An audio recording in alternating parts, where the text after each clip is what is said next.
Let's let's see. Hello, people. Um, um, it's like 3:40 in the morning. I really can't sleep. I got a lot of shit on my mind, so I thought I'd do a little bit of looking around on YouTube and try to figure out make a video or two. Um, I am a truck driver. I've been a truck driver for 7 years. All but about 4 months. Oh yeah, all but about 4 months of it's been in the oil field. I've worked on both the field side, drilling, production, completions, the exploration. And I've also worked on the refined side as far as on gasoline, asphalt, uh, refined products, and chemicals. And what I'm going to talk to y'all about today is, well, early this morning is, yeah, excuse me for a minute. I got to feed the habit. But what I want to talk to y'all about this morning is a little review about my experiences with the first mainstream carrier I actually worked for. And the reason why I'm choosing this carrier is because I did a YouTube search on it and there was only about 169 results in it. So I figured, what the hell? I'll go ahead and make a video. Maybe it'll be beneficial. But this first major company I went to work for was Groendyke Transport out of Enid, Oklahoma. Um, really, I don't have anything bad really to say about them. I mean, the only reason why I'm not working for them now really is because I had a lot of bullshit with my ex-wife going on, and a lot of my personal problems started getting in the way of my work. Which, I mean, when you have a fucking psycho ex-wife, that kind of shit fucking happens. And no, I'm not gonna say her name. I mean, probably do some of your other drivers some pretty good, but I'm sorry guys, I can't say the name because just out of respect for her, even though she's a fucking psycho, goddamn fucking psycho redheaded bitch from hell. Um, but anyway, this is also the first. Groendyke was also the first hazmat carrier I worked for. I started driving in April. Well, I started truck driving school in March of 2010 in Artesia, New Mexico, and I didn't actually get my hazmat until October of 2012. And I had some personal reasons for that. I wanted to make sure if I spent the time and the money to study for the test, take the test, and go to all that damn fingerprint bullshit we got to do now, that everything was going to go through and I was going to get the goddamn endorsement because it was like $170 something I had to pay at the New Mexico DMV in Roswell, New Mexico, because that's the only goddamn place there around me that did the fingerprints. But um, when I signed on with Groendyke, it was kind of because I got pissed off at the company I was working for a while. That cigar kind of looks blue, and it's fucking cool. Anyway, it's kind of I got pissed off at my yard manager that I was working for at the time in an oil field service company. The reason why is because I've been running a vacuum truck. I was assistant truck pusher, and I'd already done everything pretty much you can do with a vacuum truck. And I got my hazmat. I gave him a copy of my temporary license right after. I mean, like the day after I got it, and the dude wouldn't send me to Lubbock to cross train on the hot oil. That's all I want to do. I mean, if I would have cross train, if he would have let me cross train on the hot oil, then I would have probably never went to Groendyke. But that's neither here nor there because I actually had a lot of good experiences, and I mean, like I said, I can't say anything bad about the company. Um, when I signed on, uh, when you first sign on, I mean, it don't matter how much experience you have to go through this. I mean, they got it set up like different. They have different training. It's like a training book, and for however much experience you have, you got different levels of training. You have different levels of training books you have to do.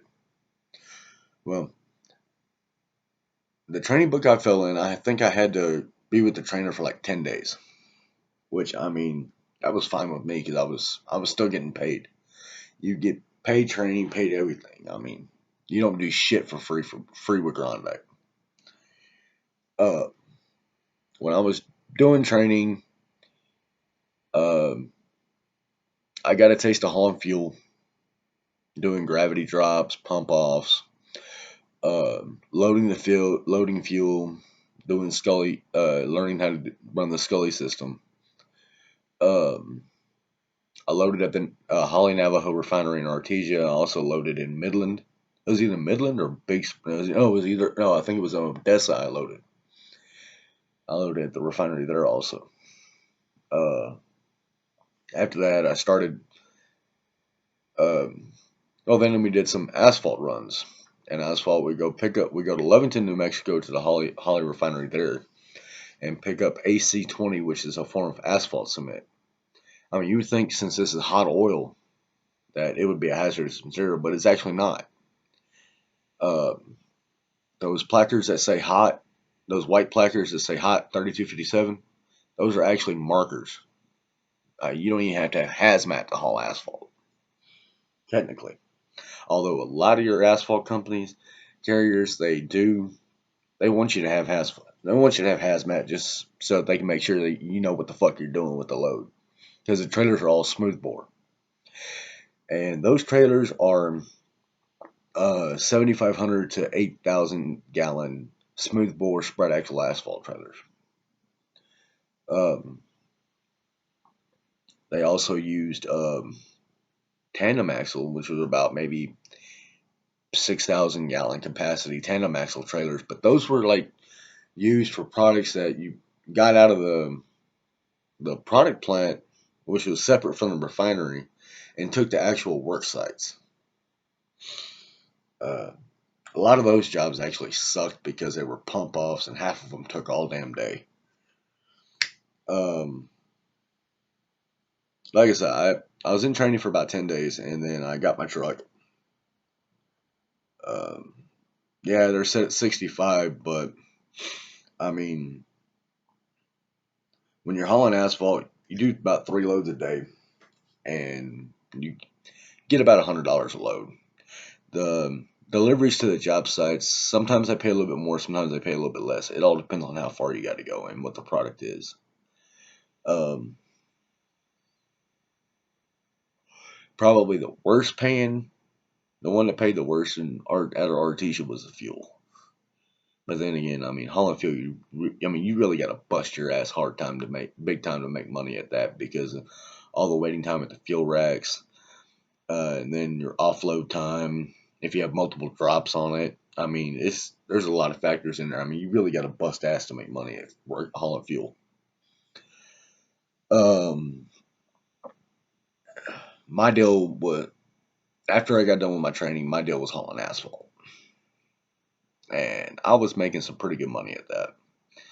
Um, as far as the company orientation, they usually send you. I mean, no matter what terminal you're out of, I mean, they got several terminals. But when I hired on in 2012, you go to you got to go to Enid, Oklahoma for orientation within 30. I mean, within your first 30 days of hire. Like let's say you live in like Dallas or Fort Worth or one of the Oklahoma terminals or one of the Kansas terminals. If they don't have a truck that they got to send to Enid, they'll actually pay your mileage there and back if you take your own personal vehicle. When I went, they gave me a fuel card and they actually gave me the terminal manager's company car to take it up there to go switch it out. and that was a badass new Impala. It was a 2011 Impala at the time, and the only reason why he had to switch it out was because we had a hailstorm not too long before then, and they had hail damage on the car. So he was just had me take it up there, switch it out. I drove the old one up there, took the new one back. But um, but I mean, you don't do, like I said, you don't do shit for free. The 5 days you're in orientation, you get paid every day. I forget how much it is, but I mean, you just don't sit on your ass listening to shit, taking quizzes, and watching these damn videos and shit. Having to hear people talk to make you want to go to sleep. I mean, hell, everybody knows how the fuck orientation is. But you don't do it for free. They also put you up. I think it's at the Ramada. I'm not quite sure. I mean, I don't remember. I mean, like I said, it's been like 5 years. But the hotel's paid for you. They ask you if you want smoking or non-smoking, and everyone, no matter if you end up getting in a room that has two beds, everyone gets a room by themselves. You do not double bunk. They, at least 5 years ago, they did not make you double bunk. Um, I never had a problem getting dispatched. I mean, in neither of the terminals I worked out of. Um,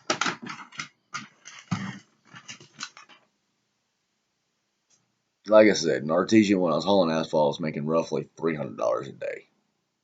I mean, you add that up. I mean, that's a pretty good check. And they also do 401k with 3% company match from day one. And they do medical, dental, vision. All, I mean, shit, it's good. I mean, you don't get mileage pay either. I mean, you're paid on a percentage scale according to your experience. Like me, I was paid 22.5%. Um, I was working out of Artesia and living in Artesia whenever the refinery did a shutdown. During that shutdown, you don't really haul that much. You can't really haul that much asphalt because they're not producing it. They're really not even accepting it as much crude oil as what they are whenever the refinery's in full operation. So the terminal manager I was working for at the time, he's no longer with the company, but he set up this deal to where we were hauling vacuum gas oil. Now that is hazardous material, but we were hauling VGO from Artesia, New Mexico, from the Artesia, New Mexico refinery to the El Dorado, Kansas refinery, and then we deadhead back. Which I mean, we were making $1,200-$1,300 a run, so um, I mean, deadheading back, deadhead drive one day out over there, and then deadhead one day back.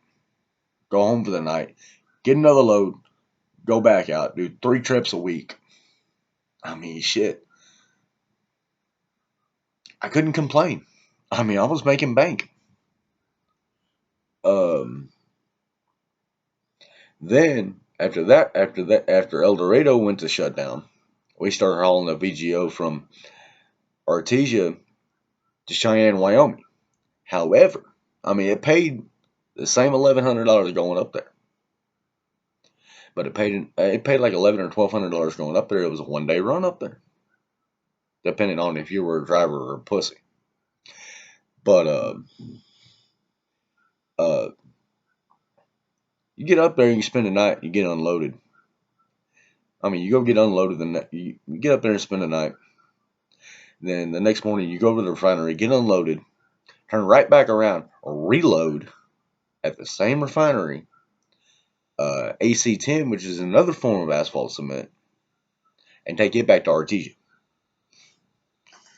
So I mean, that run right there. I mean, 2 days work make $2,000.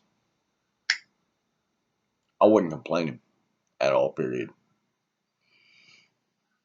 Um, and like I said, the equipment was good in shape. I mean, I can't complain about the dispatch. I mean, even though Artesia was pretty much considered the last stop for all the trucks before they sold them.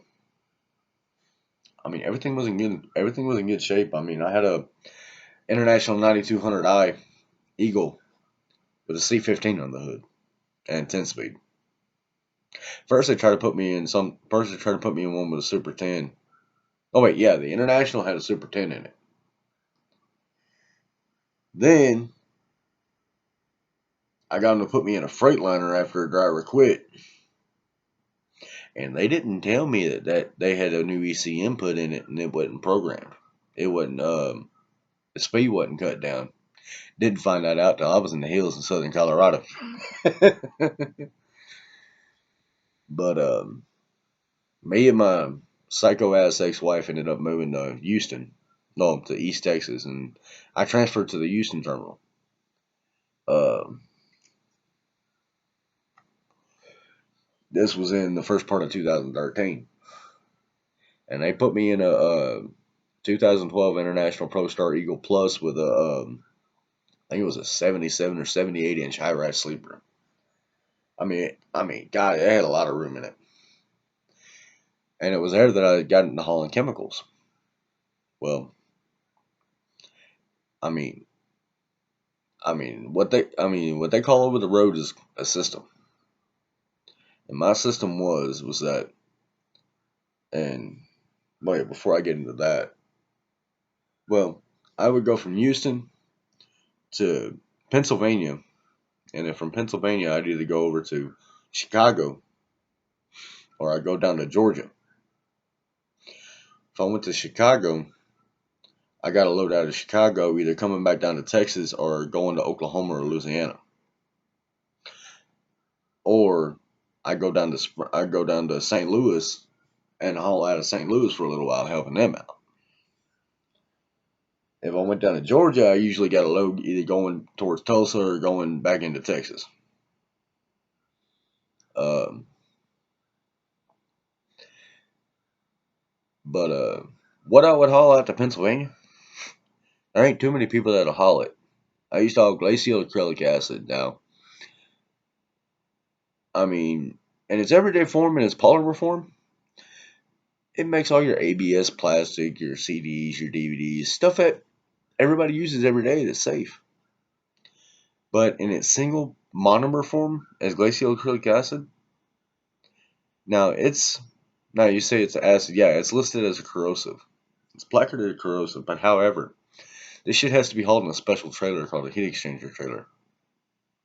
And reason why is because if it gets under 50 degrees Fahrenheit, it freezes. But if it gets over 90 degrees Fahrenheit, it'll erupt in a violent explosion that'll take out like a two or three city block radius. So I never had a problem finding a place to park at a truck stop when I had that shit on. But I'd haul that up to Pennsylvania and then go over to Corydon and over by Philly and get a load. Like if I went to Chicago, I mainly delivered paint for Sherwin-Williams. If I went down to Georgia, I hauled glue for carpet. And then damn thing went out again. Um,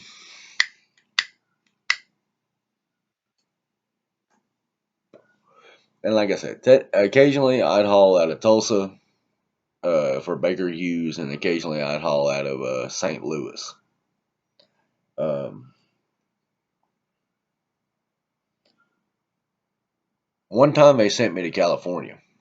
I had to take a load of hazardous chemicals to Anaheim. I actually got over there a day early, which I should have done. I should have got there the day that I was supposed to deliver. Because it was a hot son of a bitch in Palm Springs at the pilot. um, and it was fucking windy too. The only reason why I didn't mind staying there was a fucking Jack in the Box right across the street. That's one of my favorite restaurants. Uh, well, I get over there and I get unloaded, and they tell me to go over to Long Beach to the Quala Wash over there, and to get my trailer washed out. and they were just fixing to have me deadhead from Long Beach, California to Midland, Texas to get loaded. I was on my way to Midland. I was already back in Palm Springs, and they told me to turn around and go back to Long Beach and get loaded. I was like, all right, fuck. So I went over there and got loaded and ended up it was like a fucking $1,600 load going out to Anaheim, paid to me, and it was like fucking $300 going back to Kilgore, Texas. It's like, son of a bitch. Needless to say, I didn't go back to California. But the whole time, if something went wrong with my truck, they fixed it. I mean, they fixed it, or I was able to deal with it until I could get to a dealer close to a terminal so I can get a loaner truck. I had to do that one time because they were having all those recalls on the internationals. Well, I had to do it twice. First, I went to Chicago after I got my first. I got to Chicago after I got my first DOT inspection, and they took my truck over to International in Joliet, and they did all the recalls on it. They put me in a loaner truck, sent me down to St. Louis to do a few loads while I'm waiting for my truck to get fixed. Well, my truck got fixed, went back up to Chicago, and went on my merry way. Uh, the second time it fucked up. It's only two times it fucked up on me. Uh, I was in Philadelphia, and I started smelling exhaust in my cab. Well, I turned my truck off. I went to the truck stop, turned my truck off for a while, long enough for the motor to cool down. And I um, looked inside my radiator, and my goddamn EGR valve had cracked because there was soot in my coolant, which that explained the reason why I wasn't I was getting exhaust in my fucking regular air conditioner. But what I was able to do was when I was driving, I mean, the whole time I ran my air conditioner in my bunk. I turned the air conditioner in the front off and just ran my air conditioner in the bunk. I wasn't getting no exhaust, nothing in the truck. Everything was fine. So I drove it like that from Philly down to Winder, Georgia.